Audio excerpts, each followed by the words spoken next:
think we're good. We're good. Now we're good.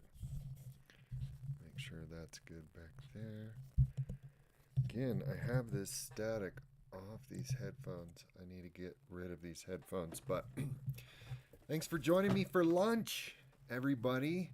If anybody shows up, if not, and you're watching this video, this is Lunch and Psychedelics with Seraphim, or Seraphim, however you wish to pronounce it. Someone asked me that this weekend. Oops.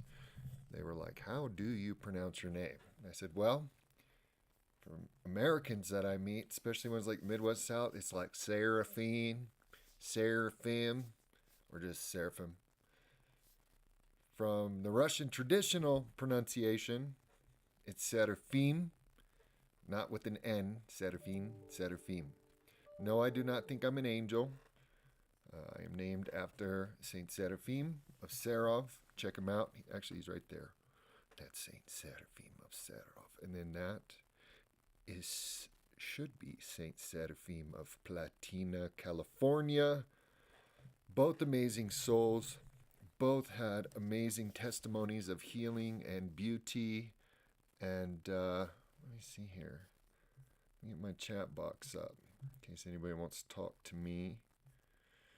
You should be able to chat with me. And so I have an interesting story to tell. And this is the amazing thing about doing psychedelic work is it is very different from clinical work.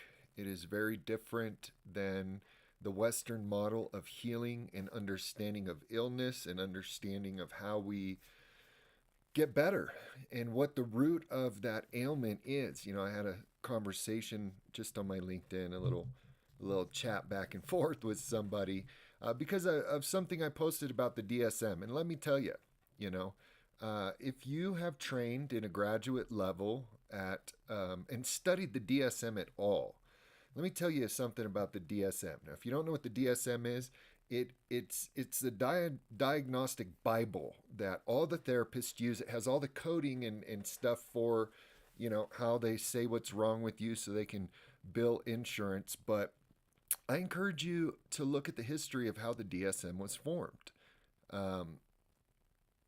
They called it a soft science. What is a soft science? It means they don't have a lot of empirical data, duplicatable experimentation to prove their theories. So when they say you have a chemical imbalance, therefore you need to take this medication, they can't tell you what chemical it is. They'll try to say serotonin, blah, blah, blah, but they can't take a blood test and say you definitively have this chemical imbalance. Here's what it should be. Here's what it is. Kind of like with insulin, diabetes, you can, right? And, the early psychologists, now mind you, psychology is a new science. And I wouldn't even call it a science. It's a new metaphysical way to view reality, behavior, and disorder in the human being, right?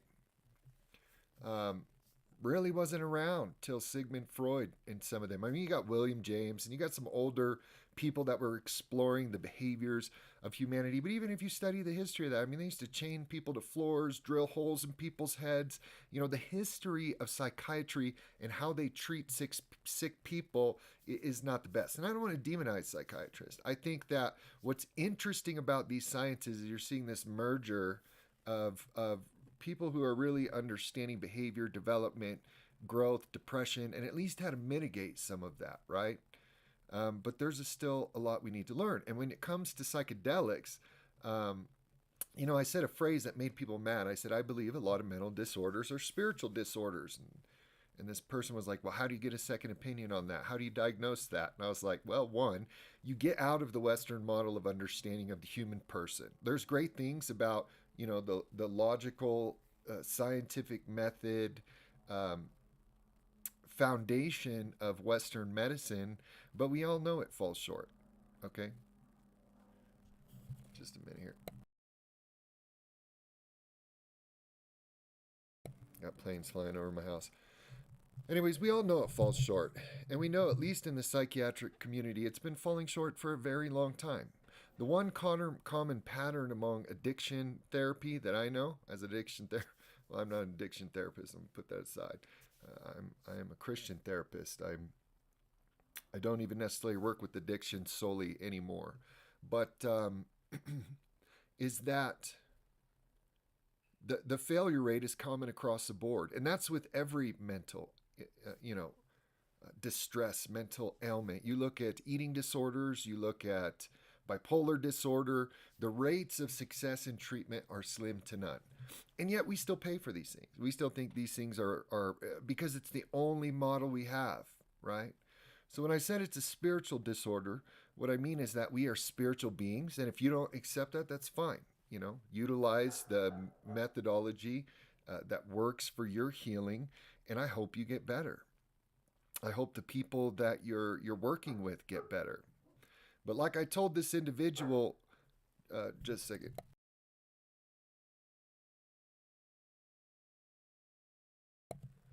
when that dog, like it knows when I'm recording. Anyways,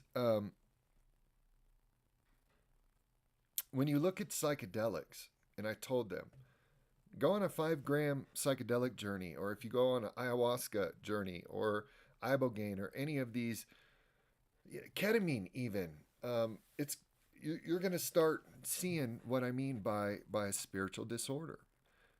They're learning more and more through people like Gabor Mate about trauma and how many of these disorders are rooted in trauma, and um, even how that trauma, like the maestros in South America, they call it. They don't have a word for trauma. So I learned this from Gabor Mate. What they define it as is soul stealing. Someone steals a piece of your soul, and it's the maestro's job to get that piece back, to make you whole again. Right? They're understanding that these things create behavioral, psychological difficulties when they're left unresolved and untreated. And this is where psychedelics come in. So I want to tell you a little bit about this journey. I only have 20 minutes, so it's going to be fast. But what was interesting to me is I got an invitation to come shadow in a therapeutic role with an organization called The Mission Within. I encourage you to look them up, The Mission Within. The doctor, Dr. Polanco, who runs The Mission Within, it's in Tijuana. So we go to San Diego and then cross the border and go to their location. Um, Contacted me after the passing of Proposition 122 in the state of Colorado, where I had, a small role to play, but I was engaged with the campaign and trying to help them get it passed, and asked me if I wanted to come check it out. Now, I was a little skeptical. I mean, I'm going to Mexico, in one of the most dangerous cities in the world. I mean, it's literally listed as one of the most dangerous cities in the world, with people that I didn't really know. And one thing I've noticed in the psychedelic community is there's, because of the dysregulation and unregulation, which I'm not saying regulation is the answer, I'm just saying it's there. You get a lot of strange birds, and you get people that are, narcissistic. You get people that are taking advantage of people. Stuff that we're trying to correct with this regulated access, and creating this model here in the state of Colorado, where we can hold practitioners accountable who are doing things that are wrong. And I've ran into some people, even working in the Ibogaine space, that I would not trust to watch my dog.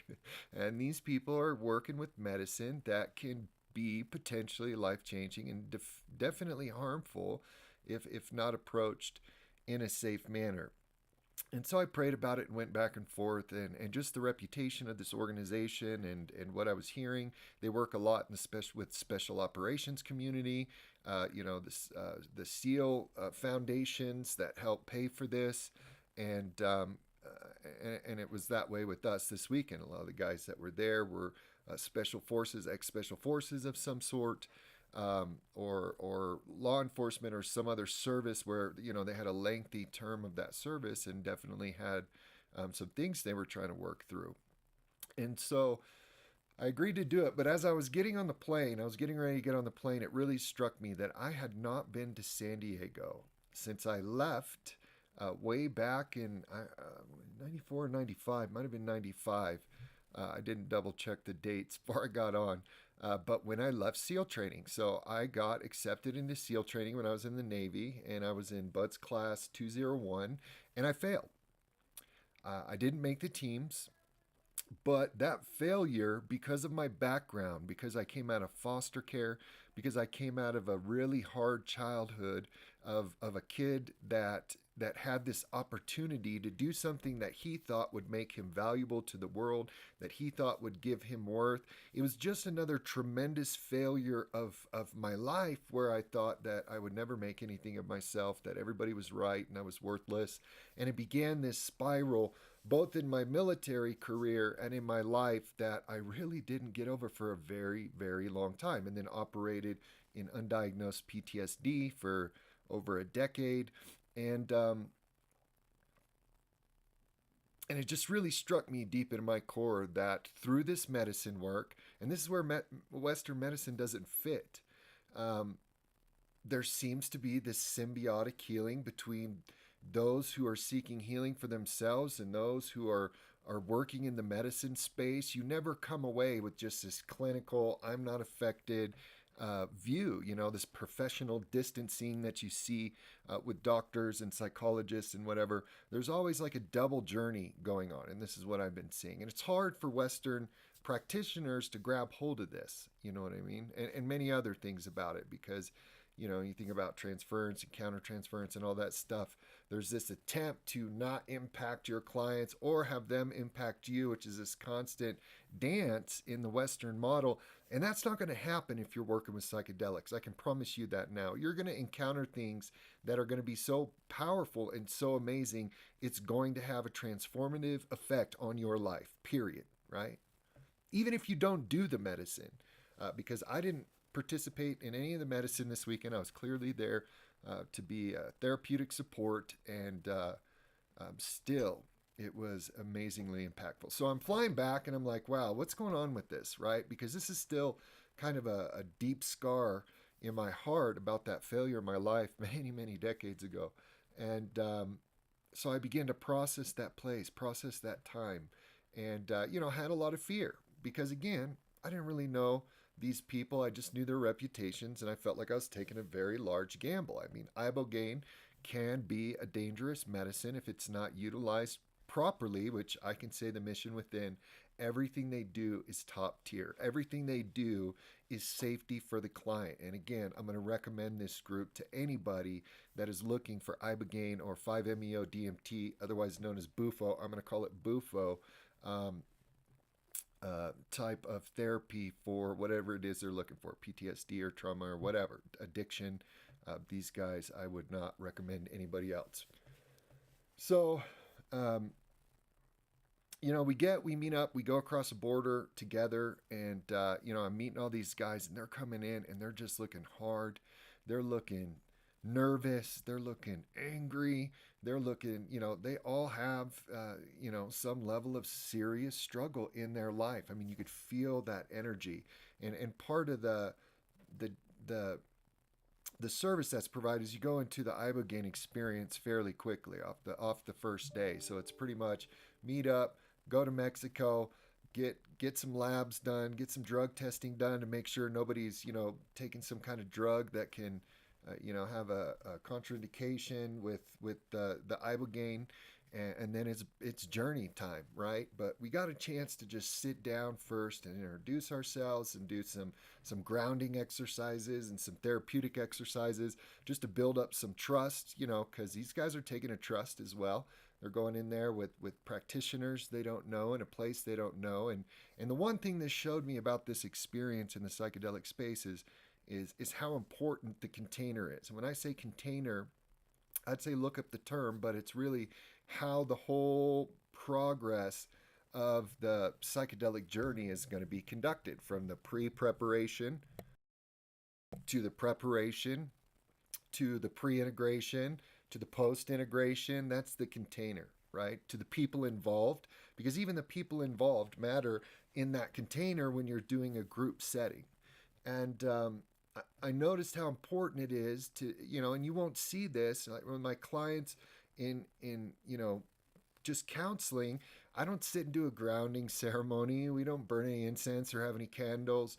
But I think all of that ceremony is very, very important. Part because we've lost that in American culture, right? Every culture through history has had these rites of passages for their children at certain phases, rites of passages for adulthood, marriage, rites of passages from becoming a young person to an adult. And as Americans, for the most part, we don't have that. We don't have these really intimate ceremonies that mark the end of one phase of our life and the beginning of another. And I think it's a very important thing to have in these containers, because people come in and their minds are all over the place and they're thinking about what may be coming and they're thinking about what's happened in the past. And to just bring everybody in the present and doing some breathing exercises. And we use this stuff. I think it's called Palo Santo. I love this little wood, Palo Santo. I think Holywood is what it's called. I've never smelled this before, but they use sage and some other things. It was pretty cool. Anyways, so we do these grounding exercises, and after all the medical checks are cleared and everything, which I would say anyone that's gonna utilize this medicine, and if you don't have some kind of medical provision there of people that could respond if there's like a cardiac incident or some other medical crisis and you're doing this work, especially with Ibogaine, I don't think you're being a safe person. I mean, I've had people say, the odds of a cardiac incident with Ibogaine are really small, so we don't really need all that. We don't need a defib.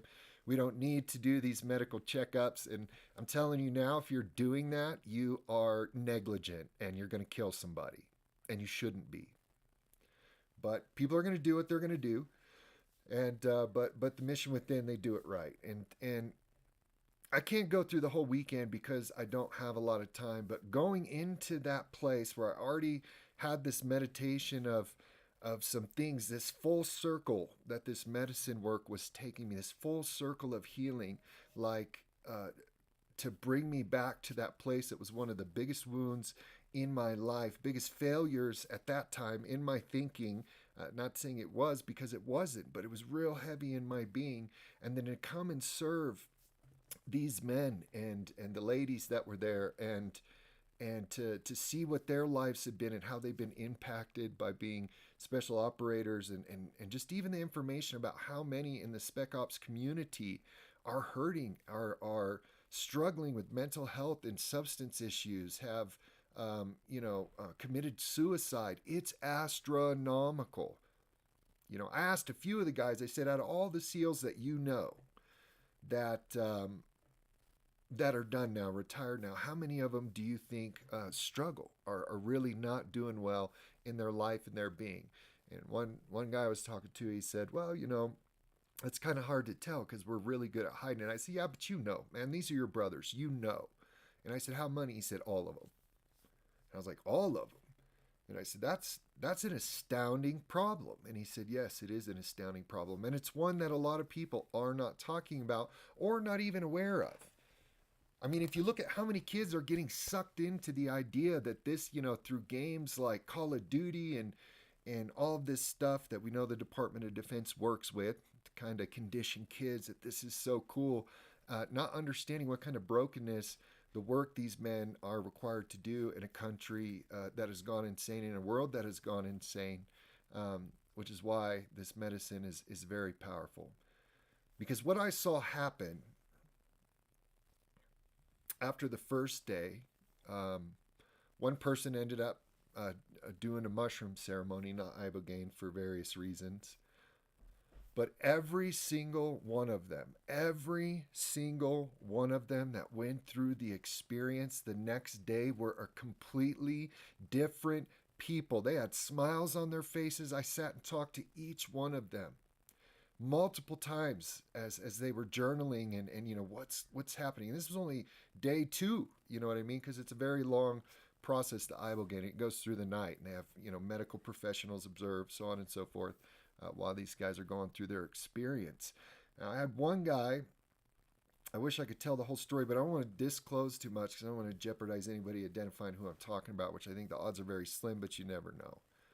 But I'll say this much: the consistent testimony that I got from this Ibogaine experience, and even the man who did the mushroom experience, was this: I forgot what it was like to have peace. I forgot what it was like to wake up in the morning and feel good and have a smile on my face. And they did. And they were sitting out there on the balcony. You know, we had the ocean in the distance. It was kind of rainy because it's raining out in California right now. But every one of them said, I forgot what this felt like. And I told them, from my own healing and in my own experience, I know what you're talking about. I lived in so many years in PTSD and in trauma response and in crisis management that I forgot what it was like just to get up and have a cup of coffee in the morning and just look out like I'm looking out right now the window of my house, and the beautiful snow is falling down and the trees are covered, and just have a smile in your heart and a smile on your face, and to just exist in that place. And every one of them was a complete and utter transformation from the beginning, when I met him, to the end, and that was only day 2. And then day 3 was the 5-MeoDmt ceremony, which is BUFO. It's the Sonoran desert toad venom, which is kind of crazy. People figured that out. I just don't know who'd be like, hey man, let's try to eat this venom and then get sick, and then maybe we should smoke it. I don't know who figured that out, but it was great that you did. There's actually some books on who kind of figured this stuff out. But anyway, so, we go through the Saturday, and it's just people connecting, eating, recovering, talking, do some more therapeutic exercise, some more grounding, kind of get everybody talking about, what happened, what their experience was, what they saw, what they felt they needed to do with that information afterwards. Very powerful. And then the final day, Sunday, was the BUFO ceremony, which I had not had a lot of exposure to. I've seen people utilize it. I've seen people use DMT in my own work, especially with opiates, people coming off opiates. I think DMT with psilocybin mushrooms work really well because it kind of shocks their mind awake and allows them to really address some of those underlying issues as they're suffering, going through pain, getting off these drugs. I think it's a good combination. And so, but BUFO is a totally different category. I've never seen what I've seen with these ceremonies. And again, it was done with medical professionals in place, and even having a defib in case there was some kind of medical crisis, which it's very slim to none on BUFO. But just to see the care and the concern of this organization to make sure people were healthy, safe, protected. And I realize that container is very important as well, because if people don't feel safe, if they don't feel connected, if they don't trust you when you're going through this experience, it can really affect that psychedelic experience, because they can start getting paranoid, they can start accusing you of things. There's a lot that could happen. But I've heard that a lot of different things seem to happen with a BUFO ceremony. Things that could look like a possession, things where you never know what people are going to do while they're in the BUFO space. And it's really not them. When they come out of it, they don't even realize that they were screaming or crying or whatever happening. And so, because of my own spiritual background, I was like, I'm not really comfortable being in the room. I said, if somebody asks me and they want me there, I will be there, and I will pray while they're going through their process, and I'll be there for them after if they want to talk to me, and I'll be there for everyone after they want to talk to me. But, in my mind, I was thinking, and please forgive me if this is wrong, but, a lot of these guys being special operators, if they had a real crisis, I mean, they could literally kill me with their bare hands. And I'm like, none of them know me, and I don't understand this medicine, and I don't really want to be in a space where something might happen and I get attacked. And that's really rare as well. But, there have been reports of people getting up from a BUFO experience and choking a practitioner. Like, well, I didn't want to take that chance with someone that, was a SEAL. So, but that day, and the joy that had came into that space from the couple days before, of course it was going to happen because I was meant to experience this. I was asked to come into the room, and I was nervous. I was so nervous. My heart was beating so fast. I was like, man, I don't know if I want to do this, but I came here to do this, so I'm going to support this brother, and I'm here. So I sat at his head. We had other practitioners on the side, and I just watched how they did it. And I seen one of the deepest, most powerful, and most moving experiences that I've seen out of any of these medicines personally. Just like,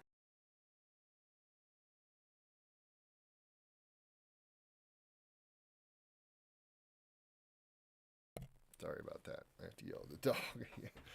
I can't get up. Anyways, I got to get through this fast because lunch is almost over. But anyways, I watched this guy, and I won't get into any details about his history, but there was something he really needed to let go, life or death, let go. And I watched him vocally wrestling it with fear, with anger, with things he had done, with all of this trauma-based stuff coming out of him. And he sat up and he looked at us and just said, "You are beautiful people, and you are why this was possible for me to do this," which to receive that from him was a great compliment. That having that safety, being in that place while he wrestled through that journey, um, I cannot describe it. I cannot describe it. But for a man that was so angry and in such a violent form of life, to see that transformation so quickly in 2 days, where the darkness was gone and there was joy and there was a smile, something very amazing happens with this medicine. But I also think that the container and the safety and the love and the care which I saw by the practitioners and the connection they made with these men was very important as well. So you may not get this same kind of story from somewhere else, but then my final healing part of this journey, which Western model, that would be weird. You'd say, oh, you're experiencing, countertransference or transference, or this is not appropriate. You have to have more professional distance. You have to know. And I'm like, I'm sorry, but it's not going to happen if you're going to work with this medicine, right? There still needs to be ethical boundaries. You still need to be careful how you work with people and do it in an ethical and a professional manner. But there's spiritual things that are happening, I believe, or on another plane of existence that you can't control. And I'm sorry. If you go into this experiencing thinking you can, you have no idea what you're talking about. And if you still can after experiencing this, I would highly doubt it. I would highly doubt it. It's just not possible because of the amazing power of these things that are happening and the love that's being shared between all people in terms of wanting to see people get better and being a safe person that's holding space for the other people. It just was so powerful, man. And then we spent a last dinner together, and then my final little closing. That's what I would say. It was a closing on a very strange wound that carried through so much of my life. Was in the morning. I was walking out, and these men saw me, and one of them was like, "Attention on deck," and they all started laughing and saluting me. And I realized these are men that at one point in time I wanted to be. That the fact I failed that crippled me hard for many years and aggravated my PTSD, made me go into phases where I felt like I had to prove myself, and my life completely disintegrated. And I turned around after that happened. I went back in the room and I wept a little bit because I realized that those men were just, it was a joke, but that they were honoring me in a very significant way, that they had no idea what that did to my heart. And we all hugged as we were parting ways, and the picture, which I can't share, but was very beautiful, just completely different faces, right? And that's that symbiotic relationship between the medicine, the practitioner, and the people. You know what I mean? That may seem like a silly story to some people because I cannot explain to you the impact how having honor from these men that I always dreamt of being, but also seeing, what this uh, military industrial complex is doing to people, and how it's damaging people, and how we exalt these certain military personnel that are really getting wrecked, and then not cared for afterwards, not by the VA, not by, I mean, they're doing the best they can, but honestly they really need to step it up with the psychedelic research and access with the VA. These veterans need access to these medicines. And so I just wanted to share that with you, um, that I've never seen anything like it in my life. I've been to rehab myself multiple times in the past. I have helped others escape drug addiction in the past. I have worked in the therapeutic world for quite a while right now, and previous before that in the pastoral world. I've been all over the frame when it comes to addiction therapy, mental health, PTSD, and I've never, ever, ever seen anything like this in my life. But it is not a silver bullet. I don't want you to think I'm saying this is the be all end all. And this is what I told them as they were leaving, is that what it did is it gave them a start over, to have that feeling of what it's like to see beauty in the world again, and to live life again, and to have that opportunity to now begin the work of restoration, begin the work of making better choices, begin the work of doing restitution, and trying to heal where people were harmed by you before. All that needed to happen still, to treat your body with respect and be mindful of what you're putting in your mouth, and what you're ingesting to have good health and good vitamins and good minerals. There's a lot to that. But this gave them such a head start. I swear it's like nothing, even in therapy. I've seen people go through long-term therapy and not in such a short amount of time, not even a long amount of time, be set where these individuals' feet were set by the time they walked out that door. Now, mind you, this is all subjective.